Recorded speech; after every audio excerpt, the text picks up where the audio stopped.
Anyone there?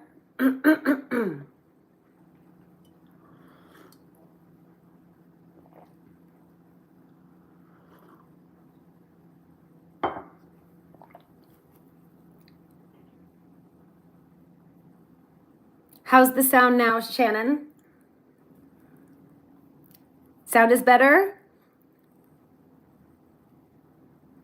I'm so sorry about this, you guys. It's probably because I don't have home internet.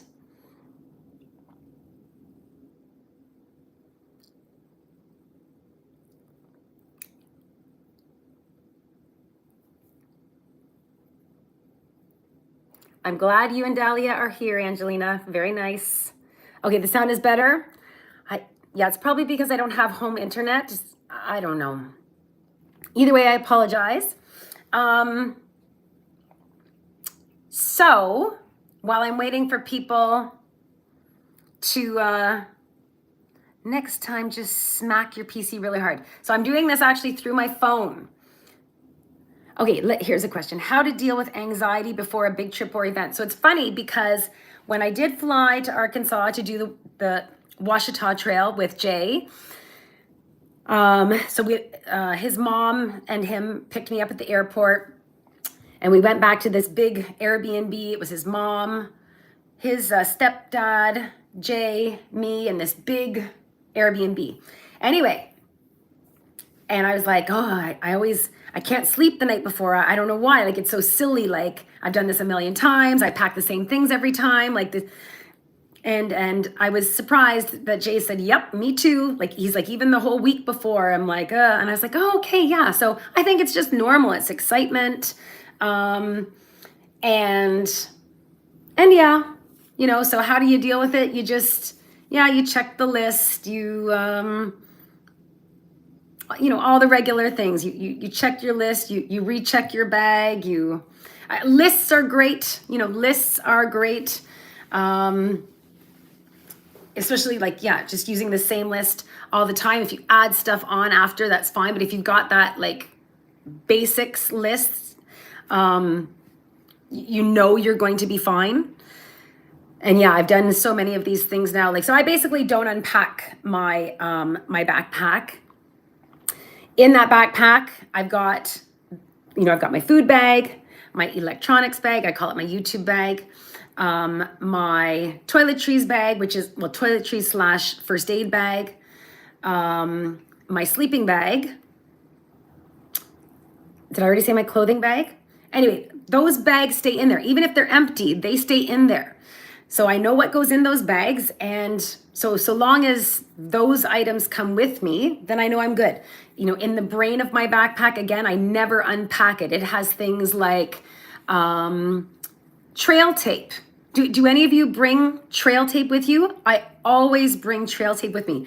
So one thing I do is I watch all kinds of YouTube channels like Adventures Gone Wrong and Missing Persons Mysteries and Brian's Adventures and Mysteries on the Trail. And what else do I watch? All of these YouTube channels that show hikers or mountaineers, people that go off into nature, and they either go missing or something happens to them. I'm always watching, well, what did they do wrong? What didn't they do? A lot of the times, so whatever, they went off trail and got lost. There was this one woman who went off the trail just to use the washroom, to go to the washroom, and then never found her way back on the trail, and they found her body 4 years later. So I watch all of this stuff to see what mistakes are people making, what do I need to do. So in the brain of my backpack, I sort of keep that packed. I don't unpack it. That also, really helps. I'm not starting from scratch when I pack each time I go on a backpacking trip. So that kind of helps, that it's I just leave it in there. So I don't know if that answers your question. Do you experience post-hike letdown? Oh yeah. So I'll give you a really good example of it. After I hiked the GR10 this summer, I had 10 days in Paris afterward. And of those 10 days, I think 3 days I forced myself to get on, I used my friend Christophe's daughter's bicycle, and I rode around Paris like cha-ching, cha-ching. I just was miserable. I didn't want to be there. I wasn't interested. It couldn't Paris could not compare to what I had just experienced. So yes. But ironically, when I rode my bicycle from Toronto to the East Coast, that was my first big thing that I did, that my first book is about.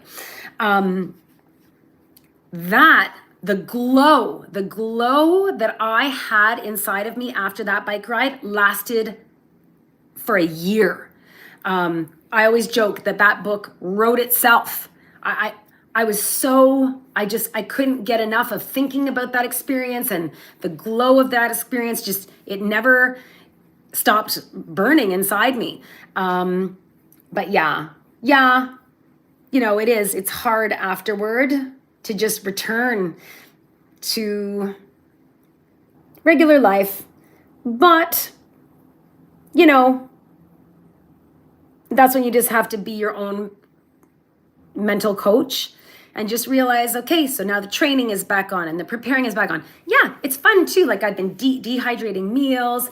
I like to shop for gear. I like meal planning, all of the little, so I do my little weekend adventures in between, which are, preparation and training for the big adventures. So yes, definitely a little bit, but there are, I think I've found really good ways of dealing with it. Yeah. So in between the big adventures, I've got these ongoing projects. I actually mentioned them in the next video that will be published. So one of my ongoing projects is, yes, my second completion of the Bruce Trail. So that keeps me going in between. I'm starting a brand new trail that will be a weekend project that I'll chip away at each weekend, so a local trail. It's about 500 and something kilometers. So I'm starting that soon. Visiting every park in Ontario. That's an ongoing project I have. So that also keeps me going. And what other ongoing projects do I have? I think that's it. Anyway, so and reading, if there's a book that's been written by a hiker or about hiking or, I've probably read it. If you search for me on goodreads.com and look at the books I've read, it's a really, good place if you like reading about hiking, etc. and climbing and all that stuff. Yeah, just read my Goodreads list, and there's so many good books there. So that keeps me going as well, right? The imagination, right?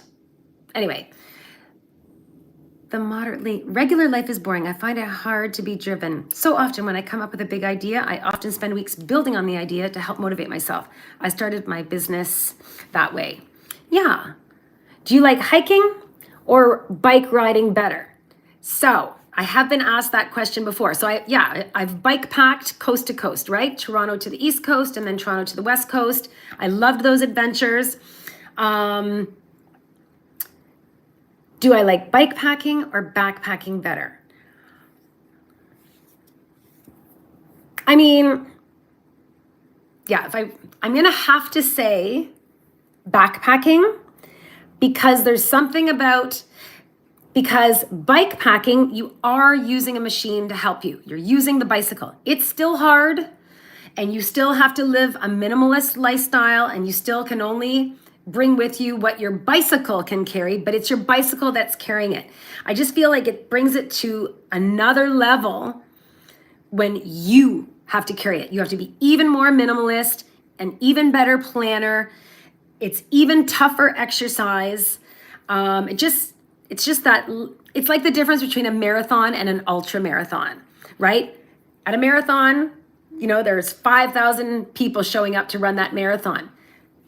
At an ultra marathon, there's about 500 or 200 people showing up to run an ultra marathon.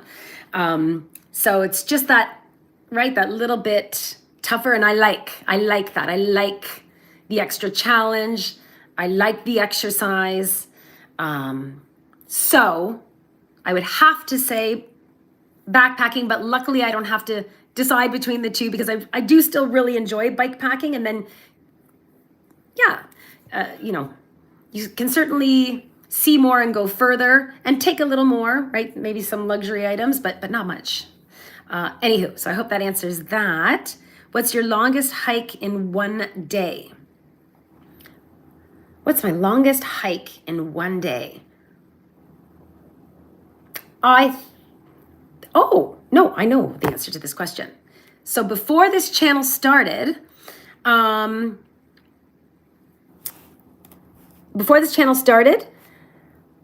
I had done the bike ride to the East Coast. That was in the summer of 2016. In the summer of 2017, I was writing my book in Paris. Anyway,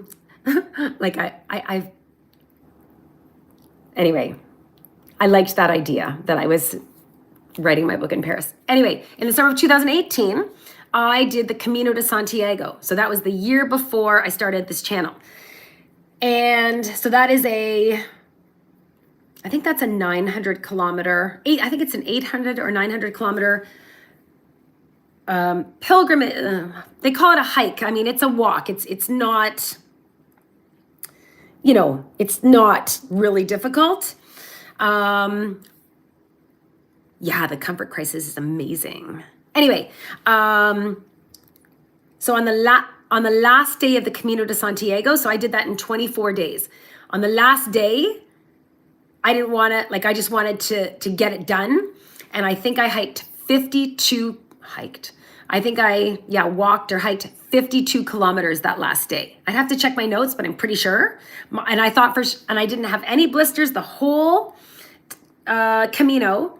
But at the end, I was like, well, I threw that out the window. Like my feet were just throbbing and I was sure they were beat up. But when I took my socks off, no, like my feet were fine. Like they were just hurting. So the most I've hiked in one day is 52 kilometers, and that was on the Camino de Santiago. And it's funny, I'm like that because on my bike ride to the East Coast, the same thing happened. When I was at the end, it was my last day biking to the East Coast that I did my most, is that right? That I did my most kilometers. Because I just was like, you know, you get excited. It's like the end of a good book. It's like, it's so bittersweet. It's like you don't want it to end, but you can't help it. Like, yeah, just read to the end. Anywho, so 52 kilometers. So I saw someone had said that they came across my channel because they were looking on YouTube for stealth spots in Toronto. So if you want to send me an email to womaninthewoods13@gmail.com, I can give you some ideas of spots I've used. Where is that trail? So Beth, when you say where is that trail, do you mean the Camino de Santiago? Oh yeah, it's in Spain. So there are many Caminos, and it's actually one of the GRs. So I did the GR10 last summer. The Camino de Santiago is the GR, I don't know, some other number. So the one I did is the most popular one. It's called the Camino Francis. So it starts at Saint-Jean-Pied-de-Port, a town that I actually passed through on the GR10. Oh, that's right. That's right. I also walked 47 kilometers from Toronto to my dad's house in Whitby on my 47th birthday when my dad was 74. Holy Beth, that's right. You're right. So that was close as well. So I did the Camino Francis. It starts in Saint-Jean-Pied-de-Port, which is right at the border of France and Spain.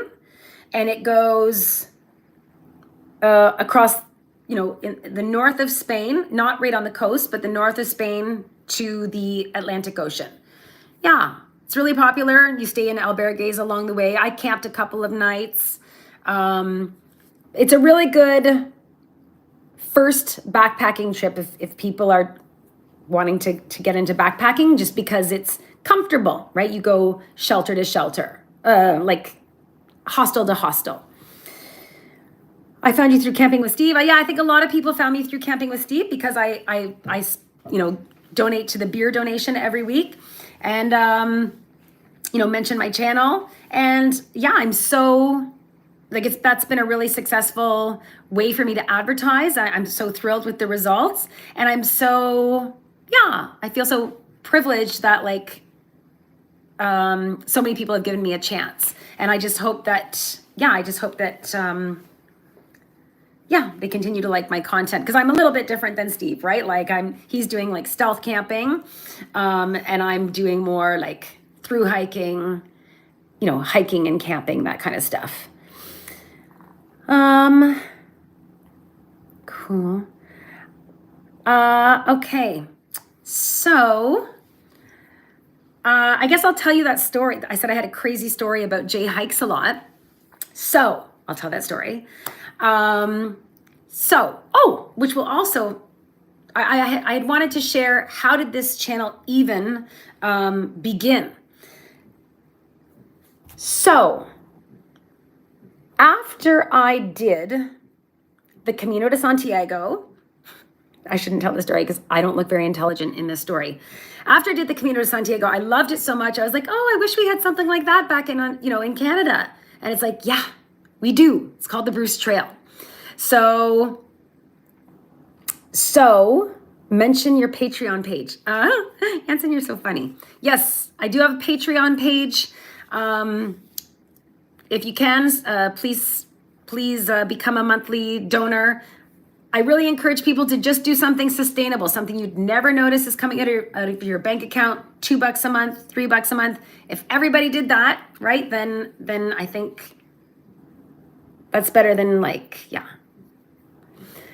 giving a large amount that eventually you'll have to pull. I'm trying to develop this channel so that when I retire in it's November, December, January, February. In 10 years and 5 months, I can retire. So I'm hoping by then this channel will be developed enough that I can pursue, more outdoor adventures like I'm doing. Anywho,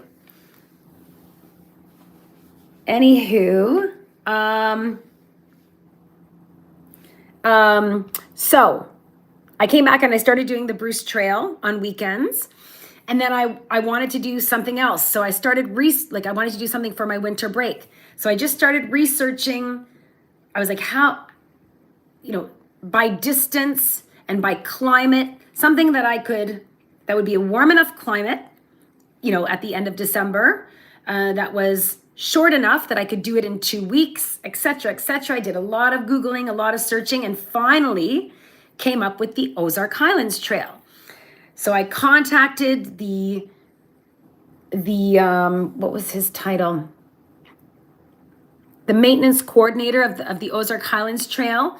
I contacted him, do you think I could do this? And he was like, oh yes, you totally could. And I started watching every single YouTube video possible on the Ozark Highlands Trail. I'd never done anything like that. The Camino de Santiago is not, the Ozark Highlands Trail was rated as the number one for solitude, right? You don't pass stores, you don't pass through towns, you pass nothing. You are out in the deep, dark woods. And on top of that, it was winter. It was really, to be honest, for a first solo, on the Camino de Santiago, you're with tons of people. It's the most popular Camino, thousands of people do it every tons of people do it. You're not alone when you do the Camino de Santiago, ever. So it was crazy that I was flying to Arkansas to do the Ozark Highlands Trail for my first solo through hike. In the coldest temperature it was going to get at night was -8. degrees Celsius. And there's only one place to resupply, and that's at the very middle of the trail, like halfway through the trail. Anyway, so I started watching all of these videos to help prepare. One of the videos that I watched, one of the YouTubers that I watched was Jay Hikes a lot. And so I'd contacted him and I said, oh, I'm coming down to do this trail. Like, I saw that he did that trail a lot and he was in that area a lot. So I was like, would you want to join up with me at any point during this trail? He never wrote me back. And I'm like, that's fine. Anyway, I went down, did the trail. Only my backpack was 42 pounds. 42 pounds. That is ridiculous, right? I'm a small woman. So that is the reason that I went so slowly and was only able to complete 75% of the trail. So I didn't finish it. And then COVID hit. I had actually bought another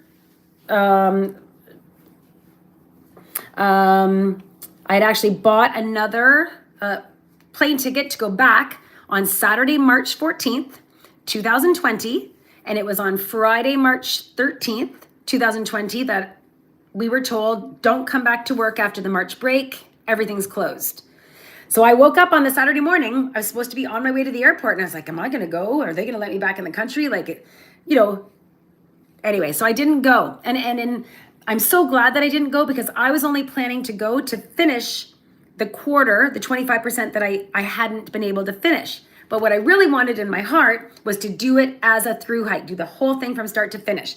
So because I didn't go then, and then COVID lasted as long as it did, I didn't go back until last December, 11 months ago. So I went back. I'm a much more experienced backpacker now. And this time I decided I'm going to start at the beginning again, and I'm going to go to the end. Great. So I had it planned over 12 days, I believe. So on day 10,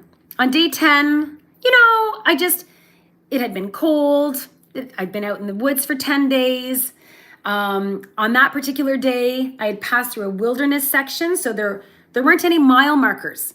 I can't tell you how much those mile markers mean to me as a hiker. Every time I see a mile marker, you get this sense of accomplishment. Okay, it just does such a boost for the morale. But in the wilderness section, they can't put all of that. They don't put mile markers on the trees because it's a wilderness section. It's, pristine and they don't put mile markers on. So it was day 10. It was cold. It was gloomy. It was one of the coldest days. It was so cold. There were no mile markers. That was the big thing. There were no mile markers. I was just feeling really defeated. Then I fell. One of the rocks on the trail just did it was almost like a wheel. It just spun in its place. And I went flying. And I didn't hurt myself badly. I probably got a bruised knee, but I just started crying. It was just a tough day. Anyway, and also the pressure was on. Every day, I was just meeting the enough miles to be successful this time. The whole 3 years that it had been since 3 years. This is 2023. So I guess it had been 2 years. No, 3 years, because I did that in December of 2019. Yeah. So this was 3 years later, December 2022. That DNF that did not finish, I thought about it and I really wanted to get that goal accomplished. When you finally decide to do the Appalachian Trail, I'll be your resupply person for Maryland. Thank you, Beth. And this is a long story, so I'm going to wrap it up soon. I apologize.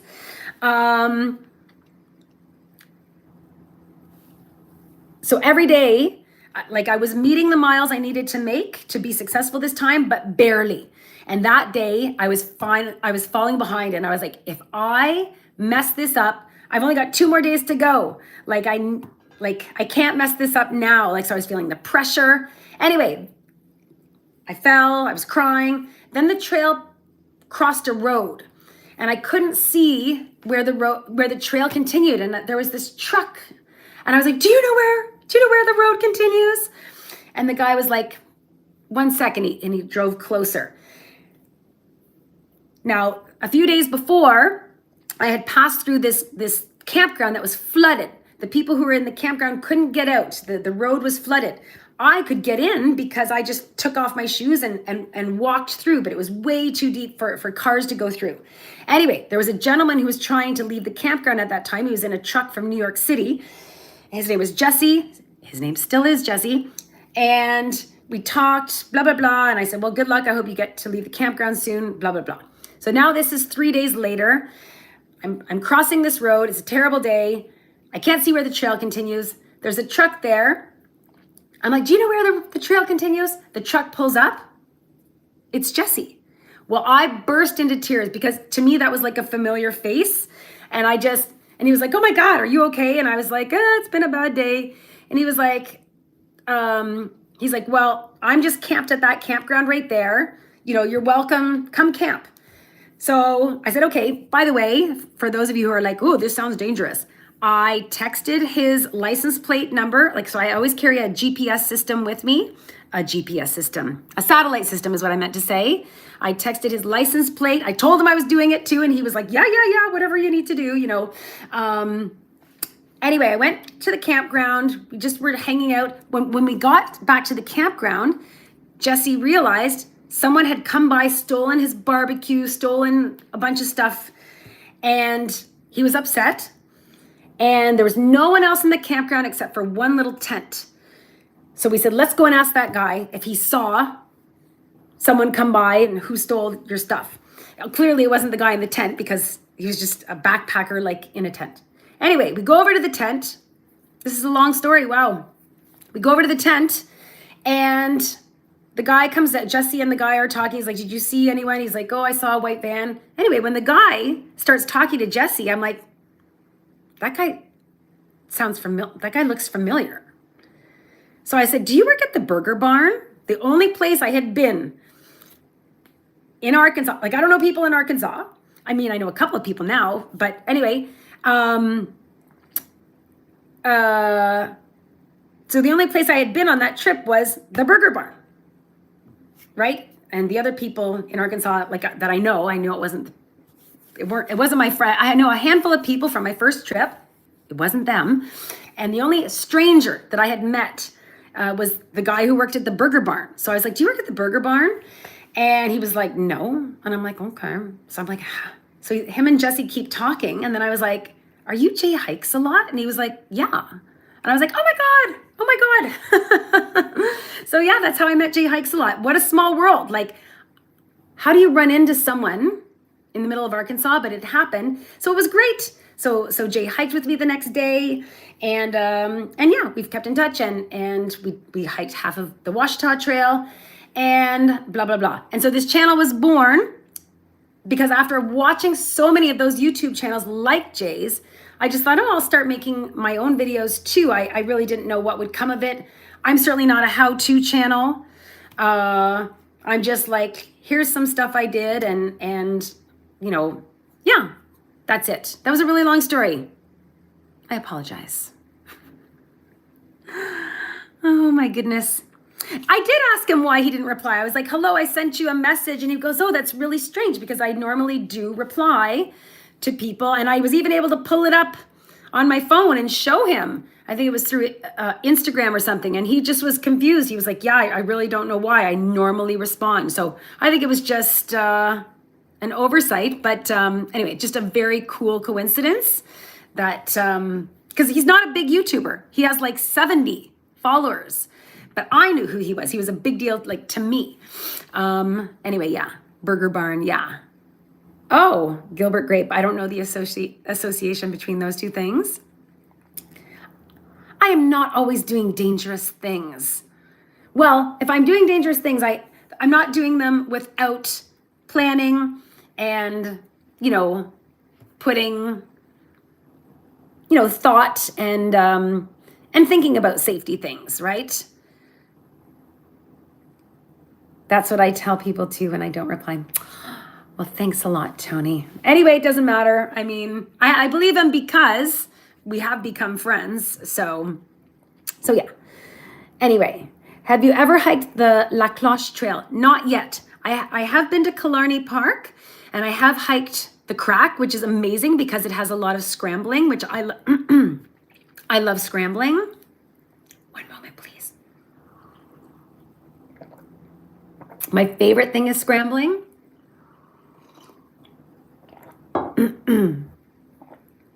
But no, I have not done the backpacking trail yet, but it is on the list. It is on the list. Yeah, the Crack is amazing.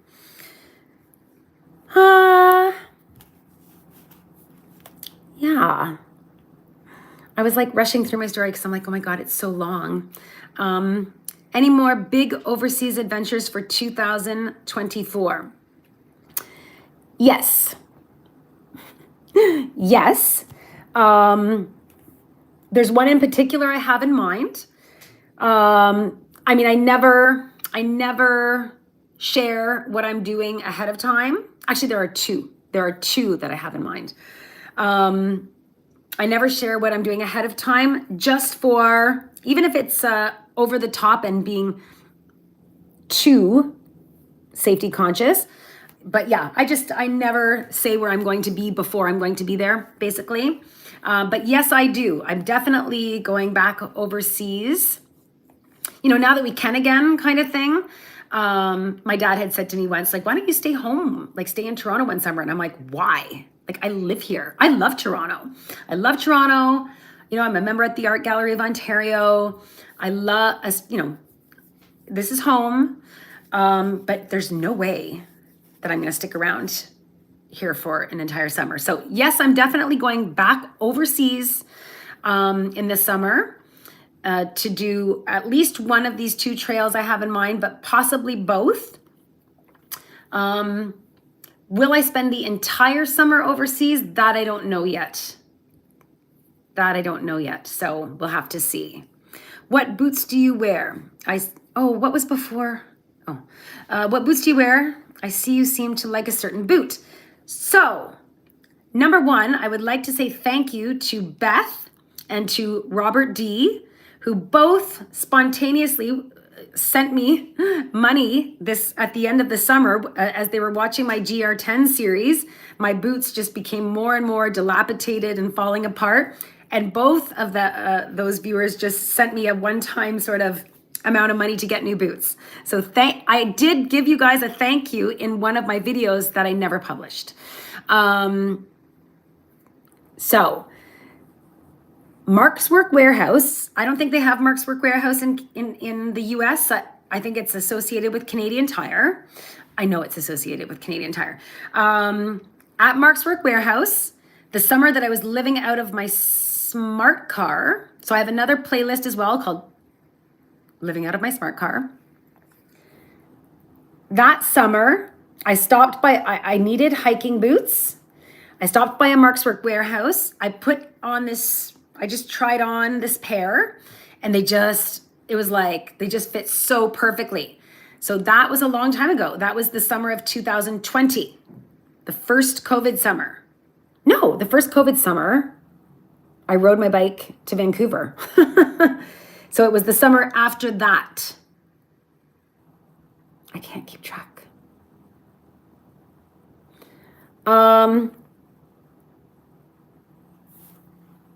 Tony Miles, if you can email me and tell me exactly when that's going to happen, that would be great. Are you the same person that suggested that I do a camp trip for the last solar eclipse that just happened?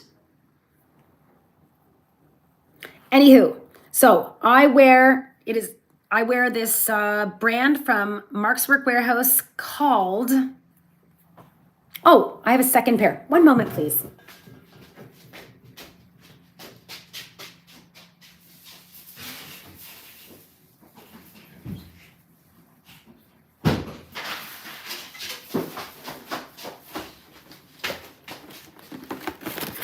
called High Tech. They are not expensive. They're like 100 and...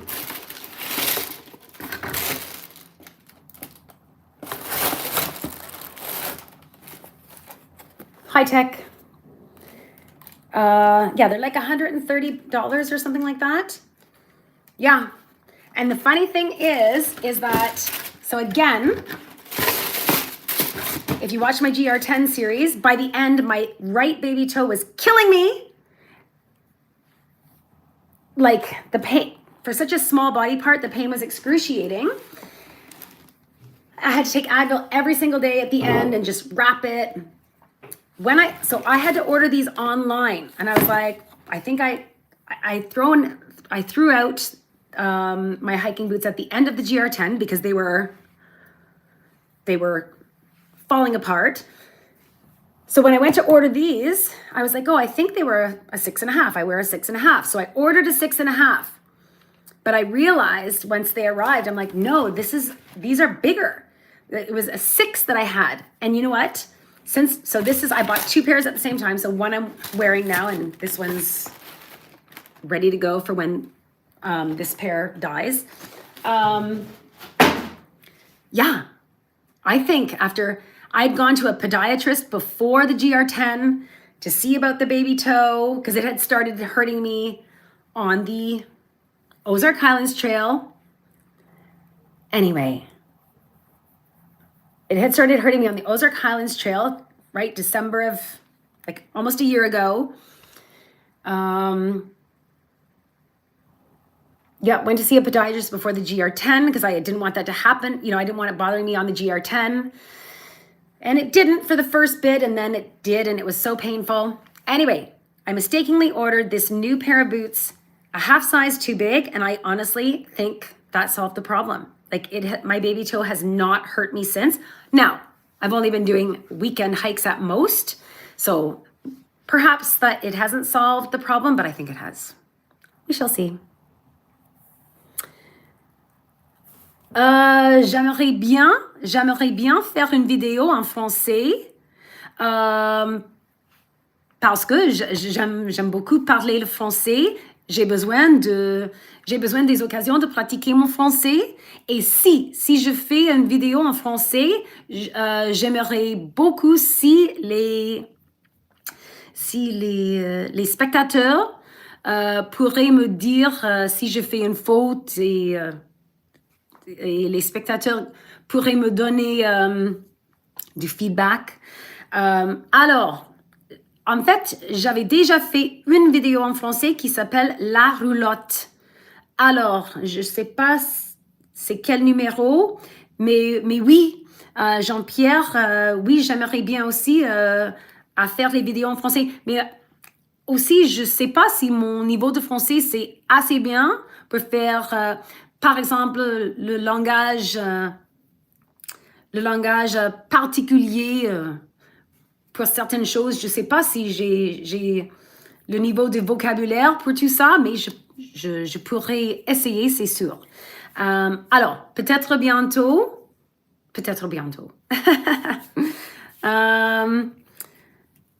April 8th, eclipse. Camp video.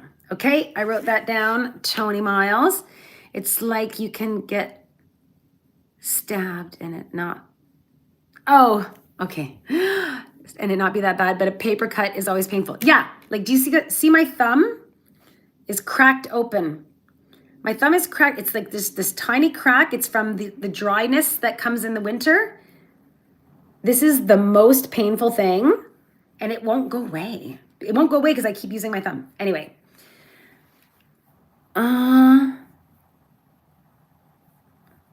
Do you use GPS for navigating or printed maps? I always bring a guidebook. I always bring printed maps. But I don't really look at them. I just look at the blazes. When have I? Yeah. So I bring printed maps, and yeah, Actually, sorry, for the Washita Trail, I had downloaded, what is that app called? It used to be called Fish Hooks, but now it's called, I'm afraid to look on my phone. Well, I did, I'm gonna try, one sec. App, I love iOverlander. Yep, I love iOverlander, but I find it's less and less, like a lot of the spots say has been closed. I keep kind of going back to the same spots that I have found through iOverlander because it used to be called Gut Hooks. Yeah, now it's called Far Out.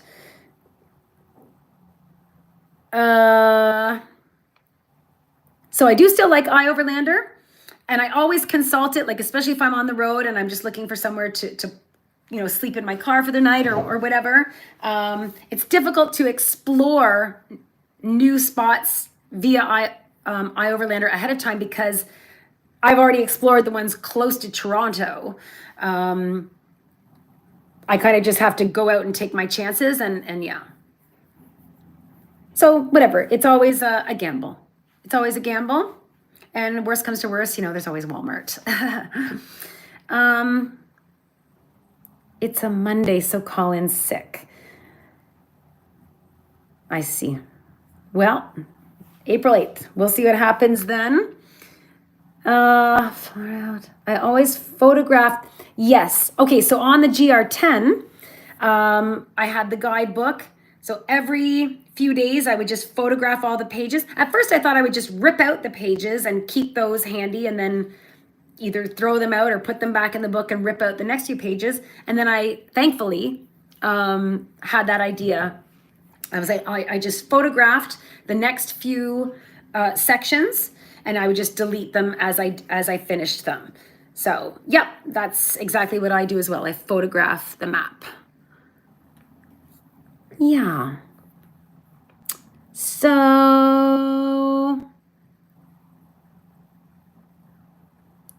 how did Resupply go on the GR10?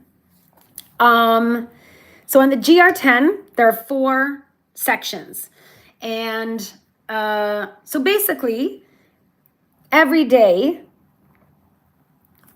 you would pass at least a refuge where you could stay or have a meal, or often the refuge would have a little épicerie where you could buy stuff, but a lot of times it was geared toward people who are cooking. Yeah, so 3 of the 4 sections of the 1,000-kilometer trail were like that. You either pass a refuge or a small épicerie or something. Resupplying was not an issue.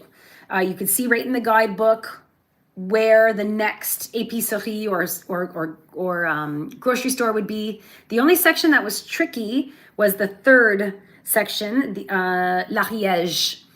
That's the most remote section of the GR10. And yeah, there were a couple of times that I got very low on food. And a lot of times my food, I mean, I ate a really, like I was eating, I ate a, what is that grocery store called again? Anyway, I ate a lot of these little cereal bars. I can't even call them granola bars, like these little cereal bars. They were 70 calories each. I bought boxes and boxes of those. Salami, like dried salami, because you didn't have to, that's a really great camping food because it's calorie dense, high in protein. You don't have to refrigerate it, and it's light.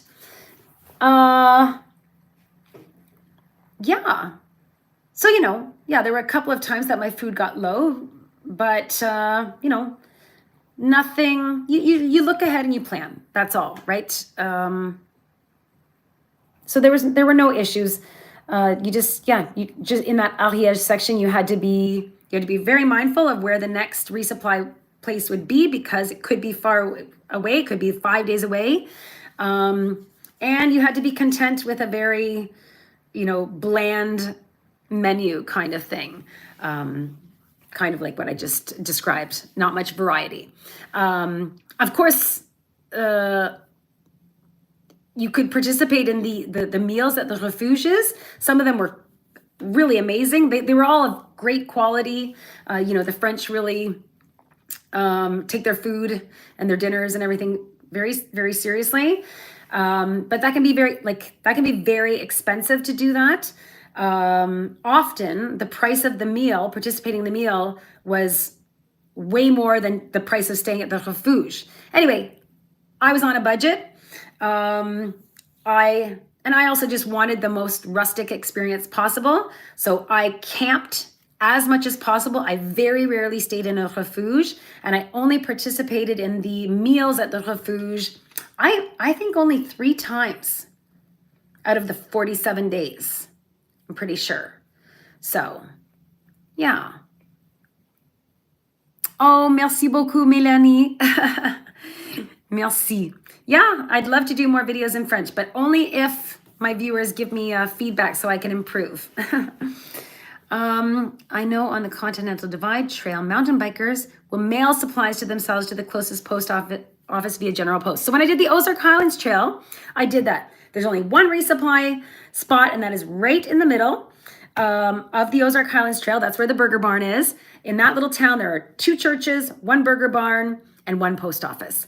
So you have to. There's no grocery store. If you want to do the Ozark Highlands Trail as a through hike, you must mail yourself a resupply package. That is the only time I've ever mailed myself a resupply package. I prefer to partake in whatever foods I come across. Even when I went to France, I didn't even bring my first amount of food with me. No, I really prefer it that way. I just prefer to eat what I come across, make do with what I come across, eat the brands or the local stuff, whatever it is. I can eat what I eat at home, for the whole year. When I'm on, I guess it goes back to that saying, when in Rome, is that saying? When in Rome? Anyway, Pierre on the GR10, he said, there are 2 kinds of travelers. People who sort of physically go from place to place. He said it in French. Les personnes qui voyagent et les personnes qui se déplacent. And he said there's a difference. How do you say that in English? Like people who travel and people who just physically move themselves from place to place. So I don't want to bring stuff from home. I don't want to send myself resupply packages if I don't have to. I prefer to even if that means I'm eating a million granola bars or whatever it is, great, then that's the experience I had. And it can be very expensive to mail resupply packages as well, right? Especially because I'm doing it internationally. If I were mailing to Arkansas or to France, certainly it's expensive. I'd rather just eat what I come across. Have you got your weight back up after the GR10? No. No, and I'm happy about that. So I did lose a lot of weight. I lost 14 pounds, which sounds like a lot because I wasn't overweight to begin with. Even when I rode my bike, not so much when I rode Toronto to the East Coast, like my first book, but when I rode Toronto to the West Coast, I'd also lost, around 10 pounds. When I did the Camino de Santiago, I had lost, more than 10 pounds. Yeah. So no, I have not gained it back. And I think I was I think in that one video I made, I was like, oh, I think I'm feeling weak. I should eat something. I've lost weight. I think I was just worrying for nothing. I think I was just feeling weak because I needed to eat something. Margaret said, so I was hiking with Margaret last weekend. We did half of the Beaver Valley section. I'm going to be putting up a video from that hike soon, next week. I was telling her wow, I lost 14 pounds on the GR10. And she said, yeah, I can tell. And I said, what did I say? She goes, well, how do you feel? I said, I feel great. And she goes, well, that's all that matters. And I'm like, yeah. So I think I was just really aware at the time when I said I felt weak that day, that I had lost weight and I was like worried and just really on guard. No, I think I feel great. I haven't gained any of the weight back. And yeah, I think all is good. Anyway, we just turned the clocks back. So I call this 18 weeks of darkness. So this is, welcome to the Canadian winter. So we'll see what happens here in our long, dark, more sedentary Canadian winter. Yeah, we'll see what happens, but not yet. Jay DeBard. Hi, Jay. Going native. When in Rome, do like the Romans. Yeah, right? I can eat what I eat at home when I'm at home. So no kayaking in the winter. Nope. No kayaking in the winter. I've put away my beloved alpaca raft. I do have also a cheapo inflatable kayak that I use sometimes. It's certainly not a backpacking item, which I didn't take out at all. I'm so in love with that alpaca raft and that will I ever use that kayak again? We'll see. But that alpaca raft, which weighs 3.5 pounds, is just an amazing piece of gear for backpacking or just at all. What kind of music do you like? Who are your favorite bands, singers? I loved you singing to the animals on the GR10, especially when you sang asking the cows to move for you. What kind of music do I like? I actually like electronic music. I used to be a raver back in the day. So I really like, electronic music. I like a lot of like tribal, there's a playlist on Spotify called Organica. I've been listening to this one playlist for years and I never get bored of it. Like that is what I like. Yeah, it's funny for my students, I do a French song of the week. I love that. So I have a playlist called Les Chansons Françaises that I listen to. But I don't listen to a lot of music, which is funny because I was a singer. I haven't been able to sing this past year. I don't know what that's about, but anyway. I really don't listen to a lot of music. I listen to a lot of audiobooks or I listen to nothing. When I'm backpacking, when I'm bike packing, I listen to the wind and the birds and the silence. I don't listen to a lot of music, But at the gym, for example, I listen to electronic music. There's a DJ named Purple Disco Machine. I love him. Purple Disco Machine. I just love him. And Organica on Spotify, stuff like that.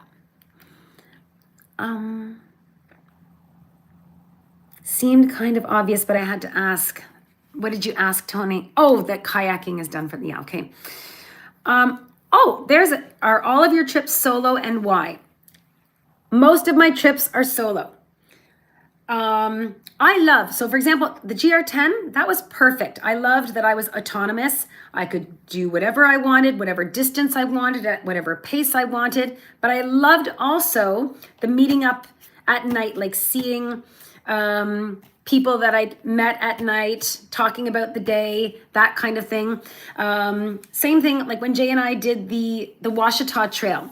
At first we stuck together, but he's just, he's an ultralight backpacker. I'm not. I'm an ultra heavy backpacker. He's faster than I am. I mean, most people are faster than I am. So eventually I just said to him, please stop waiting for me. You go, I'll see you at the shelter tonight. Because if I knew he was waiting, I felt this pressure to go faster. So once we got into that rhythm where we just walked we would start off together, then we would walk at our own paces, then meet up at the shelter. Same thing the next day. That but I really like to be autonomous. I basically like to hike in silence all day. And yeah, I like some camaraderie at night. I'm not so into like chatting all day. I like the silence, right? Like life's busy, life's loud. Especially in when you're like in a school, for example, right? There's always lots going on. So I really like the silence. Also, there aren't a lot of people. Like if I said, like, do you want to go hike 34 kilometers tomorrow? There's not a lot of people that would be like, yeah, or even if they wanted to, that they have the time, et cetera, et cetera. It's when you're doing like sort of like extreme sports, which I guess what I'm into would qualify as, it's harder to find compatible people to do it with. Margaret, that I she's appeared in many of my Bruce Trail videos. I hiked with her last weekend. She's a great hiking partner for me. In fact, I can't keep up with her, but we do the same thing that Jay and I have done. Like, she kind of goes a little bit ahead of me. I felt I did a better job this time of keeping up with her. But she's still, she's amazing. She's amazing. Anywho, it's difficult. And when I did my bike ride, my first big adventure, my bike ride to the East Coast, there was the day, it was the day before I started on the Cabot Trail, and I stayed in that yurt on that campground, and I had met a gentleman from Montreal who was also bike packing, also going the same direction. Well, I met him on the road. I had stopped to eat a granola bar, and he was so quiet. He just came up behind me, kind of startled me. Anyway, we chatted. We realized we were both going the same way. He was also headed toward the Cabot Trail, so we started together, but he was just that little bit faster than me. And quickly he was out of sight. And, on multi-day hikes, 47-day hikes, all of these, to have the same pace, the same desire for how many stops, the same, just so many things. I'm not saying it's impossible, and of course there's compromise and it can be worked out for sure, but it's tricky. And I like it. I like going by myself. I like the challenge. I like the solitude. I like the quiet. Yeah. So because I like going alone, because it's hard to find, a compatible partner, both of those things. You see more wildlife when solo. You lose yourself in your thoughts. Yeah, I always say it's like everything's just slowly like a jar with, marbles and sand and rocks and pebbles. And as you're walking, everything just it just gets shifted into place. You don't have to think about anything consciously, right? Yeah, so much gets processed, both consciously, subconsciously. Yeah. Yep. Algonquin is awesome. Yes, it is. I'm so thankful for Algonquin. I'm so thankful that I have something close enough that I can get to on a weekend like that. And, I've spent a lot of time in Algonquin now. So I also have a playlist called Algonquin Park, because I've just spent so much time there and filmed so many videos there. Oh my God, it's already 8:30. Wow. One sec. This is coffee, by the way. I was going to maybe have wine tonight, but I don't think so.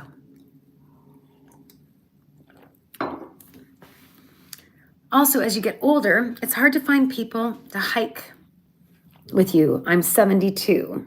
Wow. Good for you, Jackie. Yeah, the older we get, life's busy, right? Life's busy. So there's so many things like, but I think the big thing for me is I do like I would not be happy going for a 5 or 10K hike. That just would not be enough for me.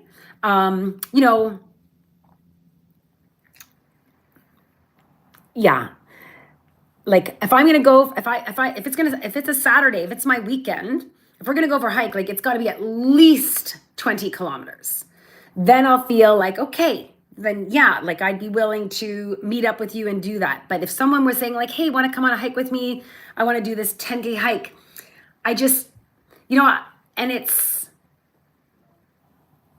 part of it doesn't even feel like it's my choice. I just feel like I've got all this energy and yeah, it wouldn't be enough to do, like a 5 or 10K hike. So it's hard. It's hard to find someone else who wants to do a 20 or 30K hike. And then again on Sunday kind of thing.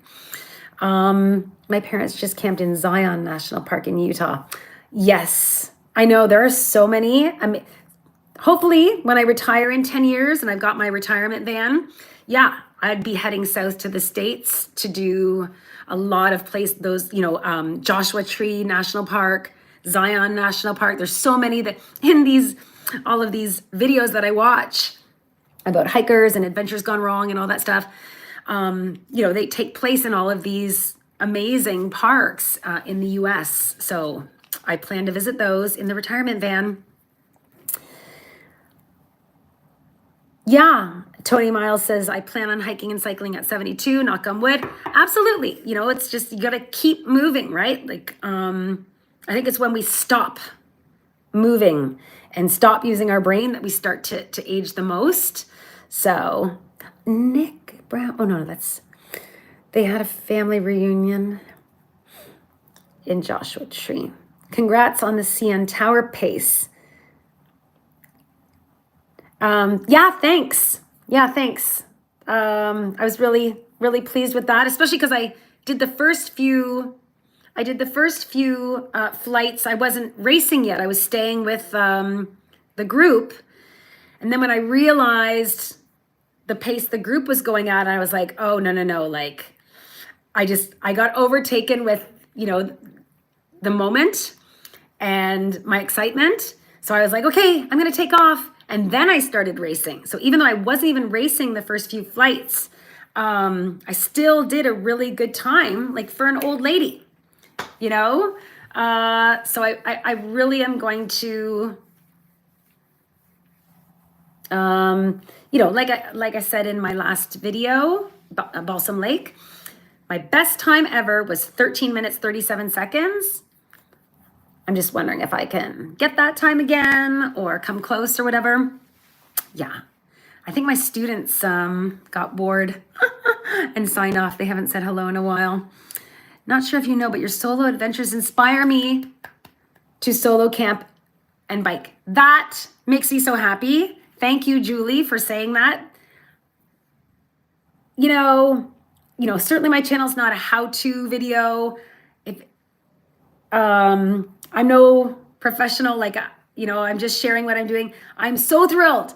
So even in my first book, Flip Flop Fantasy, I said, not just women, but certainly women, but also men, when I told people what I was doing, that I was riding my bike from Toronto to the East Coast, and they were like, by yourself? And a lot of, they all thought it was dangerous. A lot of people thought it was dangerous, and, they were worried and thought maybe it wasn't the wisest thing to be doing. But no, so what do? You just wait at home, or you have to wait for someone to escort you? That's ridiculous. You take stock of what you need to be concerned about and how you need to keep yourself safe, and you go. So I'm thrilled to hear that. That watching my videos has inspired you to get out there and do solo camp and bike stuff. That just makes my day. Thank you for sharing that. Hi, Pool family.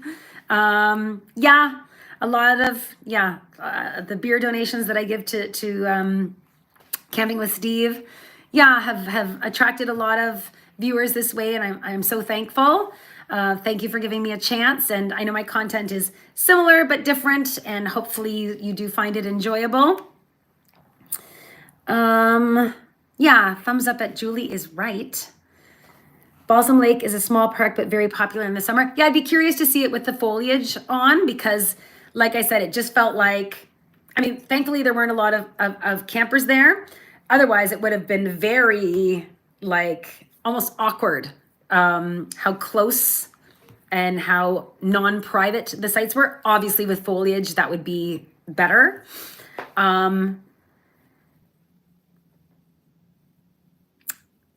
Thank you, Beth. Well, yeah, I'm thrilled to hear that. Yeah, I'm thrilled to hear that. It's all about just taking the right precautions, right? And by the right precautions, and this is not just for women, but a satellite system. So many of these hikers that go missing, all they bring is their cell phone. It's like, that's not going to be enough. Like, you will definitely fall out of range when you're in the backcountry or out in the deep dark woods. So you have to bring a satellite system. A backup battery would be smart as well. I bring several backup batteries because I'm always concerned about filming for the channel. So a satellite system, bear spray, and coyote spray, a handheld. It's actually Steve Wallace who makes the joke. He's like, for intruders on 4 feet or 2. And he's a man saying that, right? So yeah, the bear spray is for bears, but coyote spray, it's the same stuff, but just a smaller dose. It's like it's about that size. It's smaller than this. Anyway, it's about that size. Yeah, I've always got that on my person as well. And the other big mistake that a lot of people make is just not telling someone where they're going. So even on the GR10, every night I was like texting my, via satellite. I was just texting my Aunt Denise. Who else was I texting? I think my friend John. I don't know, a few people just saying like, oh, another great day. Like, so they would know that if they didn't hear from me for a few days, something's up, right? So anyway, I had the few people I was reporting in on. Even if I'm just going to Algonquin for the weekend, I'll give my friend Donna a text. I'm like, here's where I'm going. Here's what, my in and my out dates and times. And if I tell her I'm leaving Sunday at 2, if I don't message Donna by Sunday at 3, she's messaging me. Have you left yet? And then I feel bad because it's like, oh my God. And I was like, yes, I'm on my way home. I'm so sorry. But yeah, that's all it takes. Let someone know. Satellite system, bear and coyote spray. Those are the top 3 things I would say to keep you safe, man or woman. Yeah, I carry the Garmin InReach Mini. I used to carry the Spot system, which was a gift from a friend of a friend actually. And then my friend Daryl, he is the bike mechanic in Regina, Saskatchewan.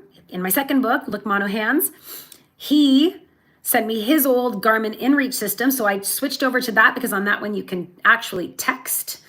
With the Spot system, you can just call for emergency help. They don't know if you've broken your leg or you're being eaten by a bear. They don't know. But with the Garmin InReach, I can say, I'm being eaten by a bear or whatever. So I switched to the Garmin InReach system. And you can link it with your phone. So you can do it all from your phone. And obviously, if your phone dies, then you can text from the Garmin InReach. It's just super tedious. You have to like scroll through the whole alphabet. Anyway, blah, blah, blah. Good. That's great, Beth. Yeah, because they're like $300 or $400 or something. So I'm very lucky that both of my satellite systems I got as gifts. Very, very fortunate and thankful. Oh, the new Camping with Steve video just came out. Yay. So I'm going to watch that after this is over. It's always shot like this is my first live stream. I'd love to do a live stream from a camp spot. So I think it was on the 3-year anniversary of this channel. I did a 100 episode special episode, which was not so special. I camped behind my brother's property. There's a woods there. I often go there to test winter camp stuff because if anything were to fail, his house is just a short hike away. I camped behind his property in minus like 27 degrees or something. Anyway, it wasn't unspecial. It was just a normal video. But I'd love to do a live stream from a winter camp spot. Thank you, Nick Brown. So yeah, maybe my next live stream. And now that I see how easy it is to do, I really didn't know how it would work. I didn't know how it would work. So, it's kind of boring just seeing me here in my apartment. But it would be great if I were camping somewhere and I could have you guys join me. So let me know your thoughts on that. Is camping on Crownland a good time, or is there usually a lot of trash? It depends where you go. There can be trash. I don't know if you've seen any of my videos where I've found a lot of target practices and discarded shell casings. A lot of not hunters, but whatever. People would go and go for target practice, which is great. They're more than they're well within their right to do that. It's public land, public use. Why so many of them leave everything afterward is mind-boggling. I've made efforts to clean stuff up or tried to call local hunt clubs, etc. But I'm a person with a full-time job this is my hobby, which I love. Like I don't have the resources or the time to take care of that problem, or to try and do a better job of taking care of that problem. But anyway, so it's hit and miss and it depends. The best thing you can do is just leave it at least a little better than you found it. Like do what you can to clean it up. And if we all do that, then it can get better, but it just depends. Yeah, it just depends. How do you like more paddling into campsites? So I really enjoyed that one camp spot that I paddled into on my alpaca pack raft. It's great. It opens up a whole new range of camp spots in Algonquin Park for me to check out. And what I learned and what I realized, and here's a tip for people who live close to Algonquin. Yeah, right. So there are only 3 backpacking trails in Algonquin Park, right? The Highlands Trail, the Western Uplands Trail, and the Eastern Pines Trail.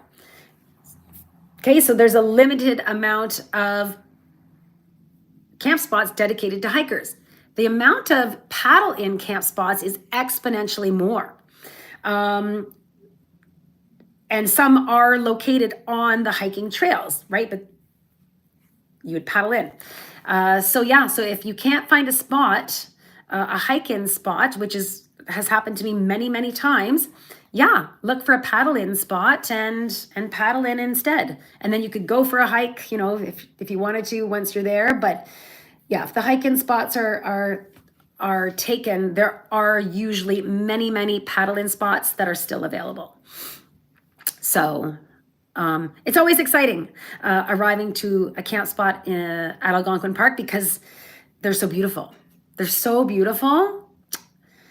You often have an entire lake to yourself. They're just amazing. So yeah, lots of campsites to discover. That's another ongoing project I have. I have a little chart. I want to visit every single camp spot possible on all of the 3 backpacking trails. So I've visited a lot and I have many more to visit. Thanks for taking the time to do this live stream. Thank you guys for joining. Oh, I can see. So there's 24 of you there. Got it. All right. Yeah, I'm flattered and touched. And thank you for all of your support and just watching my videos each week. I really appreciate it. I love this. I love everything about running this channel. I love editing the videos, too. Like that has nothing to do with being outdoors, but it's just another like creative endeavor. And thankfully, I really enjoy that part of the process as well. So I'm really thankful to have this in my life. And yeah, so thank you for making this like it's more fun knowing that I'm sharing it, basically. I could make these videos and just, not put them on a YouTube channel, but it makes it so much more fun knowing that I'm sharing it than if I were just doing it for myself. That would be really unfun.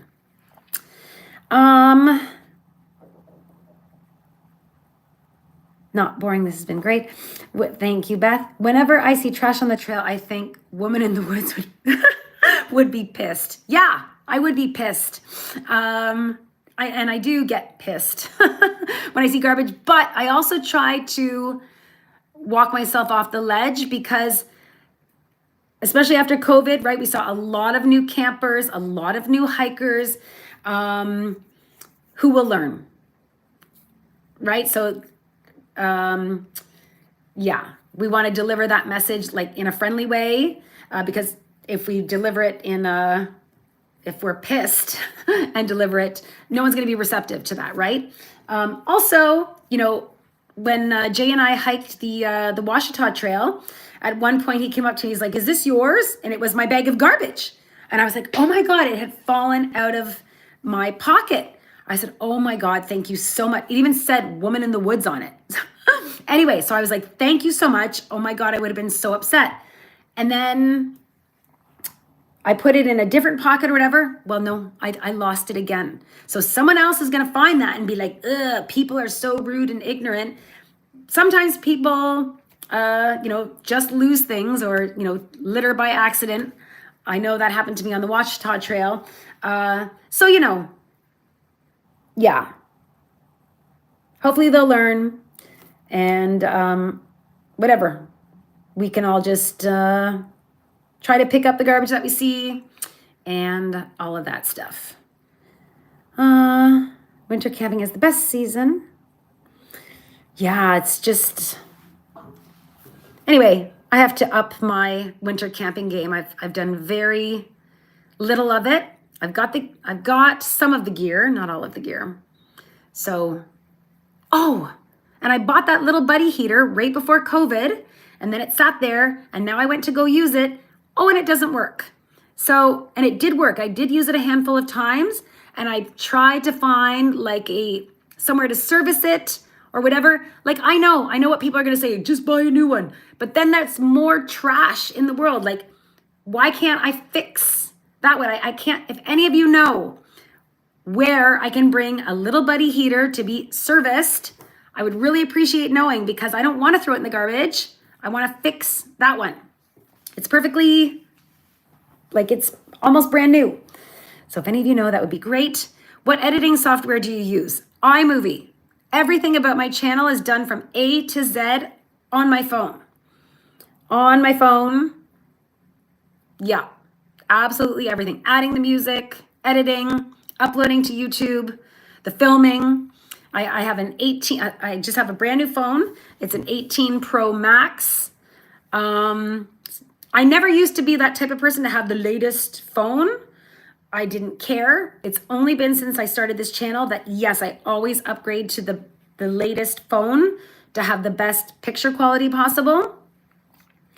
It's a shame they weren't taught when young not to litter. Yeah. Hopefully they'll learn or remember, I don't know. You'd make a great podcaster. Do you really think so, Anson? I feel like, I don't know. I don't know what's wrong with my voice, because I'm a teacher, so I'm projecting all day. I can't sing anymore, which is really upsetting because, I've got I brought the one ukulele. Oh, look, it says the Burger Barn. I brought my one ukulele with me on the GR10, if you can believe that. So it broke. It was silly. But I would love to bring my ukulele on camping trips and just play and sing. But right now I can't sing at all. So in addition to going to a doctor for my toe, I had gone, before the GR10, I had gone to the doctor to see if there was something wrong with my vocal cords, or they stuck one of those cameras all the way down. And he was like, nope, everything looks great. So I don't know. I don't know. Oh, you'd may, no. Send your little buddy to Steve. Him and crazy neighbor will fix it. Yeah. Yeah, well, if I knew where to send it to, if I knew where to send it to, I would. Well, that's very nice of you guys that you say I'd make a good podcaster, because I feel like my voice just sounds so scratchy and like, anyway, and not awesome. As long as it's in English, yes. My screen shows 30 watching now. Mine says 26. Both numbers are fantastic. I'm blown away. Yeah. Yeah. I don't know. So yeah, I'll be putting out one more video, or another video next week. It's Margaret and I hiked 61.2 kilometers last weekend, 30.4 on the Saturday, and then 30.8 on the Sunday. So that makes half of the Beaver Valley section. Then I have to finish the Beaver Valley section with Margaret. Hopefully before the winter, if not after the winter. And then after that, I'll have 2 more clubs to finish, Sydenham and Peninsula. And then I'll have completed the entire 900 kilometers of the Bruce Trail again for the second time. Margaret has hiked the Bruce Trail 12 times, is almost done her 13th, and her hike with me of the Beaver Valley began her 14th time through. Like, she is a super fit and strong woman. She's 12 years older than me. Is she 12 years older than me? 10 or 12 years older than me. And yeah, I cannot keep up with her. She's amazing. I'm very lucky to have her as a friend. The ink on your arm, what is it of? So I have lots. Why can't I? One second. So this is a little backpacker girl. That's a crazy story, actually, but I got that done in Spain right after I finished the Camino de Santiago. That is a crazy story, actually. This I got done. There's actually an Emily Dickinson poem embedded in here. It says, "My wheel is in the dark." So that poem by Emily Dickinson is at the start of my Flip-Flop Fantasy book. It's my favorite poem. It's a poem about bike riding, in my opinion. I don't know if that's how she meant it. Anyway, I've got lots of different tattoos, but there, I told you 2 stories for now. Camino de Santiago in Spain, and my bike ride. This one has to do with, so does this one. This one also has to do with my bike ride to the East Coast. The book, Flip-Flop Fantasy, was supposed to be called Figure It Out, People Will Help. And so these flowers are connected by that. Figure it out, people will help. Anyway, that's another whole story of why it's called Flip-Flop Fantasy. Obviously I wore flip-flops for that whole bike ride. But the whole debate of what to call it, that's another whole story, which I'm looking at the time. I'm happy to go longer, but I'm sure people have things to do. So maybe in the next live stream we can talk about that. Oh, thanks, Karen. so Karen, who's in the comments there, Karen is a hike leader for the Bruce Trail, and she's a trail angel, and that's how I met Karen. And she's also a great baker. On top of her helping me out by dropping me off sometimes to do sections of the Bruce Trail, she usually brings me something she's baked. So she's a sweetheart. Robert, hi. I need another bike ride book. Well, there's not another bike ride book in the making, but, I did keep notes all along the GR10. Anytime I do a big adventure, I'm always like, is this a book? And I'll start keeping notes. So for example, on the Ozark Highlands Trail, I started keeping notes and I quickly realized, I'm like, nope, this isn't a book. Both times on the Ozark Highlands Trail that happened, which the maintenance coordinator, oh my God, I'm forgetting his name, Tony Parker, had said to me, I'm glad it's not going to be a book because he likes that it is, it is a lesser known, lesser traveled trail. And if I were to write a book about it, that would maybe change that a bit. Anywho, so I started keeping notes on the GR10 and I kept up. I through the entire trail. So, and I even have a working title for that book. It's called Zen on the GR10. But I have not yet begun to cull those notes and, go through them. So we'll see. The notes are there. We'll see. Thanks for sharing your stories and time with us. I look forward to your next video drop. Thank you so much, Tony. I really appreciate that. Shout out to Karen for the fall Mono Cliffs hikes. Thanks for the mushroom song. Oh, I'm Sarah with the okay. So look at those two people know each other. That's awesome. Haha. I ordered some flip-flop fantasy nail polish after I read that in your book. Yeah, if you Google flip-flop fantasy, the first thing that's going to come up is the nail polish. Yeah. Yeah. Yeah. So we've got 5 minutes left. Like I said, I'm happy to go beyond that, but I'm sure everybody, yes, China Glaze. China Glaze. Yeah. When I was doing the training rides for the bike ride to the East Coast, I was wearing flip-flops because I was not a long-distance cyclist. I didn't have the proper shoes. I didn't know anything. And so I was wearing my flip-flops and they worked. It's not that I was dead set on like, I'm doing this in flip-flops. I was just, that's what I had. I'll keep using those until they don't work. I was quite ready and happy to change my footwear if the flip-flops stopped working. They just kept working. So I did the whole ride in flip-flops.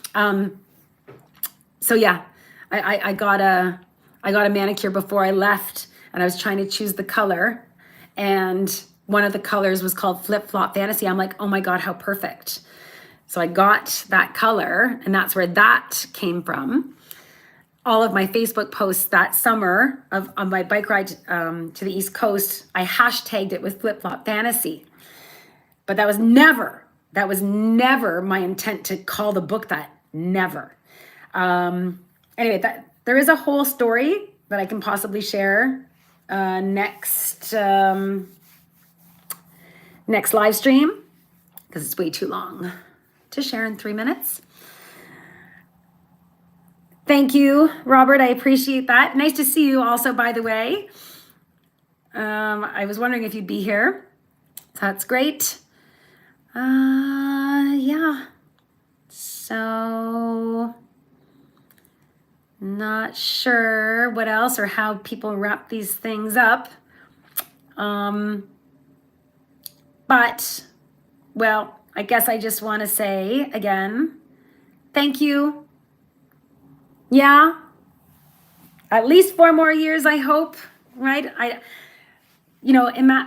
want to do this, until retirement and then through retirement, all the places I'll go in my retirement van. It'll be so interesting to see me as an even older lady, like I'm already an old lady, but to see me as an even older lady and then look back on these videos. I look back, I shouldn't draw attention to it, but I look back at those first videos I made like video number, like about the Ozark Highlands Trail, the first attempt in 2019. And I cringe, you know, just at the unpolishedness of me in those videos, etc. But also I can see a difference even like in the aging, like I've aged since then. So it'll be very interesting to be an even older lady at some point and look back on these videos. And that's the other thing about this channel is it's my memory book. You know, I never look through my photos, right? Ever since we've done digital photos, who looks through digital photos? Like we, you know, download them onto a file, onto a, you know, a hard drive, and we put the hard drive in the drawer. But the videos, you know, yeah, you know, I mean, I don't watch my own videos, but I would watch a video more, you know, rather than go and flip through digital photos. Anywho, thank you.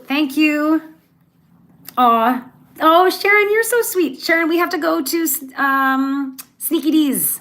We have to meet up at Sneaky D's and get caught up again. Thank you. Thank everyone so much for joining me tonight. I'm so honored and touched. I'm so in awe that I've got, you know, 3,000 plus subscribers now. I'm so thankful. Thank you for all of you who've taken time. Like life's busy and look, like so many of you were here tonight. I was a little nervous, you know, but I think it went well. I mean, I sure blabbed a lot. Don't feel that way. Those are my, oh, great. Oh, good. Well, thanks, Michelle.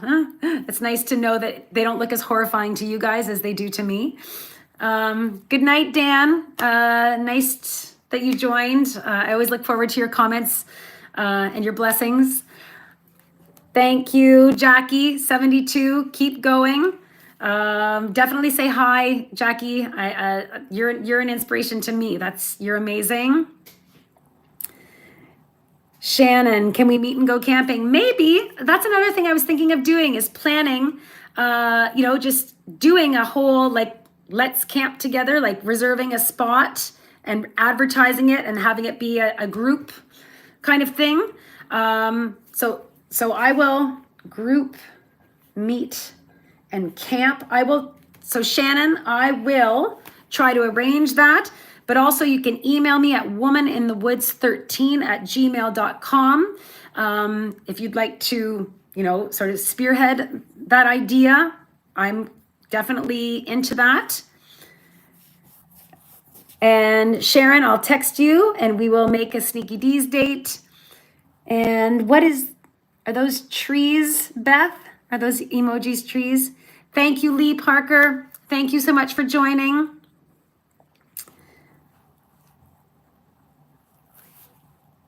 And yeah, I'll be the last person to sign off. I see there's still 30 people there.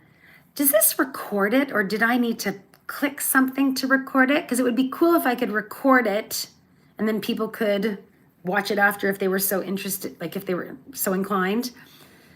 Well, I guess I'll find out after.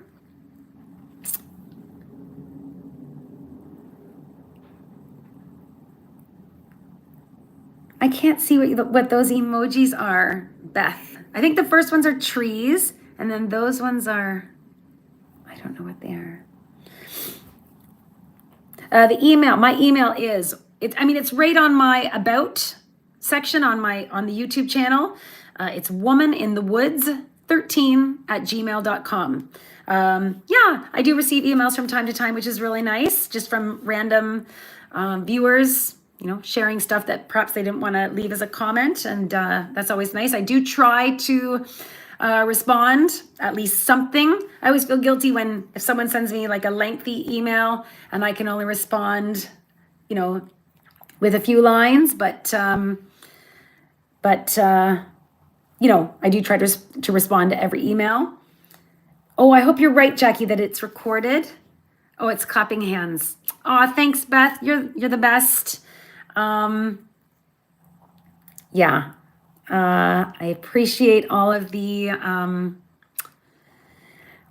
just everything, the patronage, the support, the encouragement.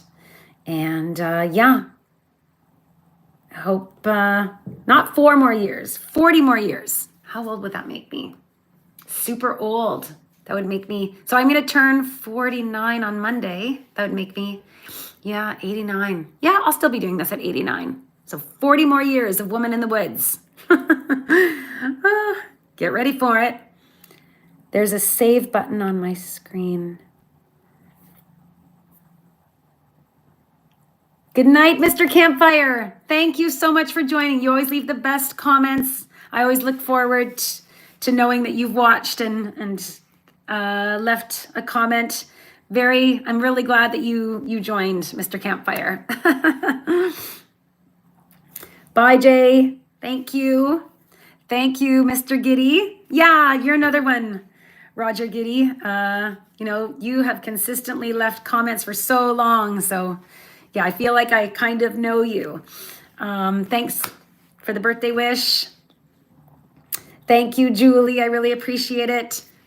Bye, Phil. By the way, Phil, I'm going to be sending you a comment through Patreon. Just 2 little pieces of feedback I had for your awesome video of the Washita Trail. For any of you who are here because of my Ozark Highlands Trail or Washita Trail, check out Garage Brewer. He has he's got more informational, like that might be more helpful to someone who's planning. Mine's just like la la la. So Garage Brewer has a Washita Trail video. So good night, Phil. The live stream went very well. Thank you, Christina. Oh, I'm glad to hear it. So I guess the volume issues after those first couple of blips, I guess was fine. For the rest, that's good. Yeah, Phil, your videos really, you got a lot of information and about, right, the topography and all of that kind of stuff. So I'm sure someone who's planning to hike it would find your video very useful. Okay, we're down to 25 people. This is like the coldest coffee ever now, which is fine. I always drink cold coffee.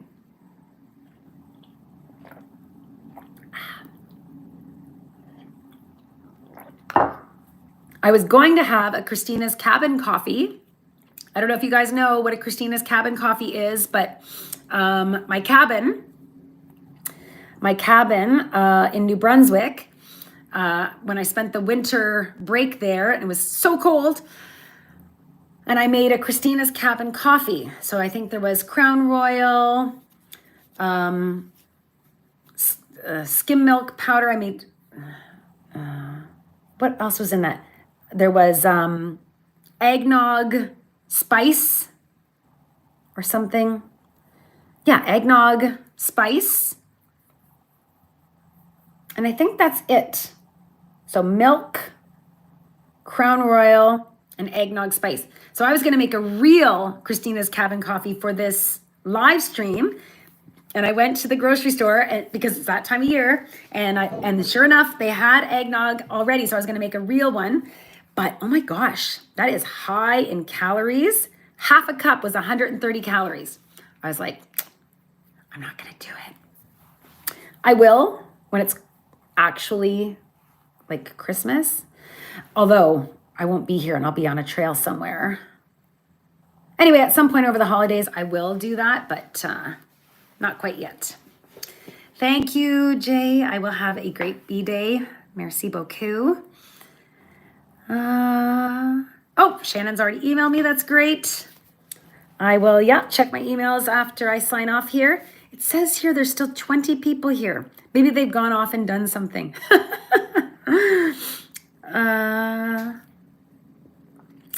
I hope this is recorded. So it's 10 after 9. I guess I'll shut it down officially at 13 minutes after 9, because 13 is a great number. We're all going to stay here until you kick us off. So OMT, what does that stand for? OMT 2? What does that stand for? Yep. So I will, in 5 minutes, I'm going to shut this down at 9:13. Almighty. Almighty. I see. Almighty. Okay. Is that a hiking channel as well? The Almighty channel?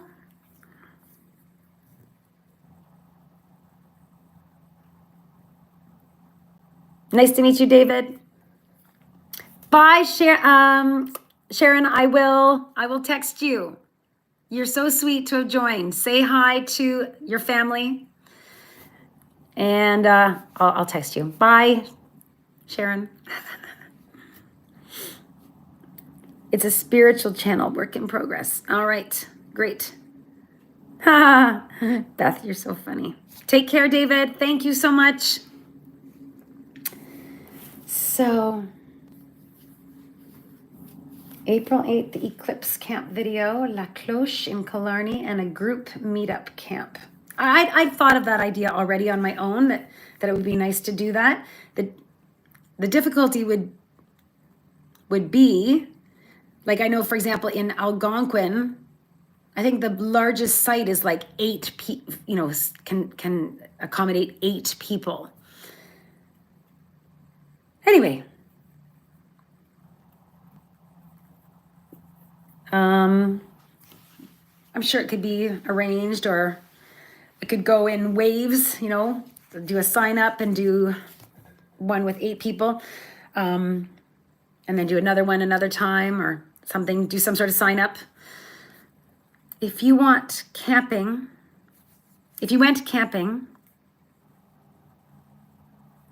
with only 3 things, could you do it? If you went camping with only 3 things, could you do it? I mean, yes, it just depends on the weather, right? The weather and the conditions and all that stuff, right? A tent, a sleeping bag,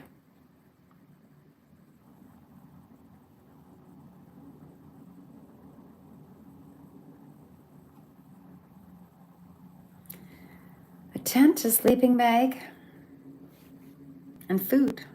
I think if you have those 3 things, you'd be good. 2 minutes. Water. So when I said food, I meant included, that water included in the food.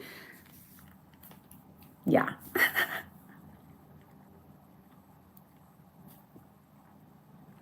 We don't take anything for healing? What do you mean for healing?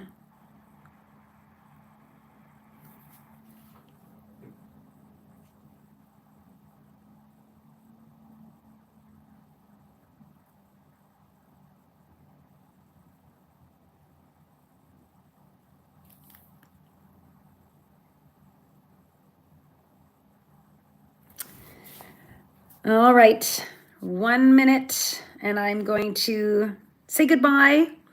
Thank you so much again for this. Yeah, I hope I didn't blab on too long. We use the bush for healing our thoughts. Yeah, tree therapy. I mean, it's written on my fridge. In my acronym, in my other video, where I talk about, what is the name of that video? I go on a bike ride through the city and I talk about different things I access in my own brain to help when I'm going through anxiety or depression or something. And I made this acronym, therapy, and each letter stands for something, a tool that I used to try and help myself. And the T stands for tree therapy. Yeah, just going, and the Japanese do it, right? They have healing forests where they just send people out to just be in nature. It helps. All right. Bye, Anson. you're the best. Thank you for being here. Shannon, I think you're the one who emailed me, so I will look for your email. Thank you, everybody, so much. Thank you. Okay, now how do I do this? Bye. And do you really want to stop the live stream?